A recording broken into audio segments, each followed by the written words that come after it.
Yep. Now, let me introduce you to somebody else. He's the head of Obama's transition team, John Podesta. He's also the founder of the Center for American Progress, former Clinton administration official, and the guy who not only laid out the plan for how the Obama team would be put together, he staffed the senior levels of the White House. He's the guy who found all the cabinet members, so our president didn't have to do any of that hard thinking. He also has helped staff the top layer of government agencies. He's a patriot.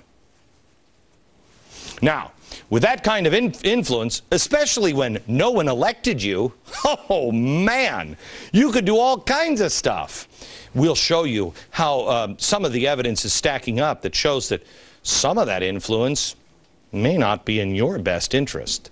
But the spooky dude, spooky dude. Shh. It's important to see what Soros is investing in. Could there possibly be any conflicts of interest? No, they're looking out for you. Through his Soros Fund Management Hedge Fund, Soros is heavily invested. I just want to show this. First, we start here. Crime Inc. George Soros, spooky dude. He starts Center for American Progress, headed by John Podesta. Center for American Progress with John Podesta selects the Obama transition team. Isn't this great so far? Next step, Soros. Soros is thinking about buying, oh, I like gasoline-powered braziers. I like that. That's what, I'm not, what, it's an oil company? Uh-oh, spooky dude must have gotten it wrong. Almost $1 billion to Petrobras. Yeah, now this caught my attention. Seemingly nobody else has caught this one. That's weird, because by the time we get to the end of Crime Inc. here, whoa, you're going to think, that is strange. Remember, Petrobras, Brazil's state-controlled oil behemoth. It's Brazil's version of big oil, but they've nationalized it for the little people's convenience. They've netted $15 billion in profits just last year. As of March 31st this year, SEC filings show Soros has $637 million invested in Petrobras. Yeah. Last December, the fund had $9 million invested in the country, $900 million invested in the company, making Petrobras one of the fund's two largest stakes. Got it? One of the two largest stakes that we can find in Soros's investments. Now, what was it that he saw that the rest of the world didn't?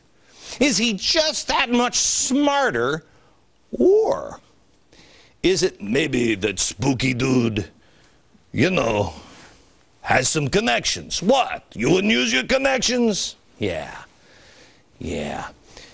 I'm not sure if he knew that the administration would be making a $2 billion preliminary commitment for Petrobras. For exploration, just days after he strengthened his investment. Isn't that weird? You see, he's got some connections here, but I'm sure he had no idea what was coming on the other side of the circle. No, it's probably just another one of those bad luck situations for Obama, because this doesn't seem to pass the smell test at all. No, billionaire investor dumps money into a state-controlled Brazilian oil company. Days later, the American administration dumps $2 billion into the exact same company. What are the odds, Gilligan? Let's go here. George Soros starts a Center for American Progress with John Podesta. John Podesta's Center for American Progress selects the Obama transition team. Okay, Soros buys $900 million in gasoline-powered bras. Then, in a completely unrelated story, BP has their oil spill. But wait a minute. Who's this guy? John Podesta? John Podesta is the guy who does all the lobbying for BP? Certainly. I'm sorry, Tony Podesta, certainly no relation to John Podesta, other than their brothers. We'll have to come back to that one later in the show. So then, Center for American Progress starts to make Obama policy. This one, we'll show you, laid out by Bloomberg and the Wall Street Journal. One of the policies, cap and trade, which goes right to Crime Inc. and all of the Obama friends with the climate exchange in Chicago. That's weird. Then Obama suspends the deep water drilling at 1,500 meters. He says, hey, that's dangerous. 1,500 meters, that's crazy.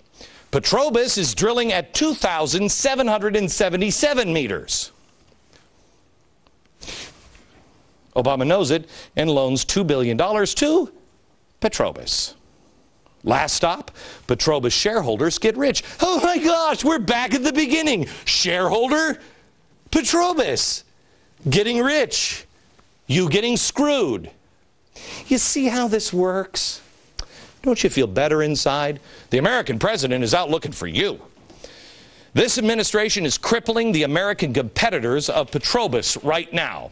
The biggest winner in this oil spill and all of these things is Petrobras. Mind you, this is a multi-billion-dollar company that rakes in tens of billions of dollars in profit each and every year. Why would we loan Petrobras $2 billion? Why would we be loaning and investing in another country's offshore drilling while banning ours? A lot of questions. Good thing we have another 43 minutes. Circle of Crime keeps going around. Next.